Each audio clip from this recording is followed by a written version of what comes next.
La prise en soin de la personne âgée concerne non seulement l'hôpital, mais toute la société.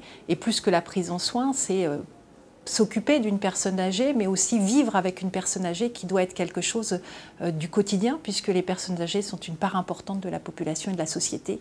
Et donc on doit vivre avec ces personnes, s'en occuper, mais aussi être en lien étroit avec eux à l'intérieur de l'hôpital et aussi à l'extérieur de l'hôpital. La majorité des personnes âgées ne vivent pas à l'hôpital, ne sont pas à l'hôpital dans leur quotidien et peu iront à l'hôpital ou iront tard dans leur vie. Et donc il faut savoir vivre avec eux et les prendre en charge quand ils sont hospitalisés. Ça doit faire partie de la culture parce qu'on a tous une personne âgée dans notre vie, dans notre entourage ou à proximité. Et donc, faut pas avoir peur ou mettre à distance pour tout ce qu'il représente. Aussi, j'ai l'impression que la personne âgée, c'est aussi, voilà, c'est la maladie, c'est la vieillesse, c'est la déchéance, tout ça, c'est peut-être la mort. Enfin voilà, et tout ça, ça fait peur. Et finalement, non. Enfin, il y a aussi toute une sagesse, quoi. Il y a aussi toute une histoire, et qui peut aider finalement aussi à nous, à notre propre compréhension de nous, ce qu'on peut vivre, de qui on est en tant qu'être humain, enfin tout simplement, quoi. Il y a l'image de la personne âgée, déjà qui est souvent négative. Or, il y a beaucoup de relationnel ici avec les personnes âgées et au sein du CHU, dans tous les services, la population vieillissant, il y a des personnes âgées dans tous les services. Et du coup, non, au contraire, il faut mettre en évidence les polypathologies et qu'on voit vraiment de tout. On n'est pas spécifié en cardiologie ou en pneumologie, là il y a vraiment de tout.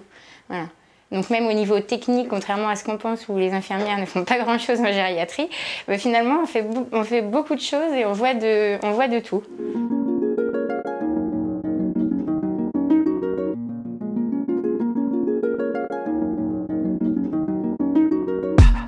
Met la main à la pâte, qu'on n'ait pas chacun à faire son travail.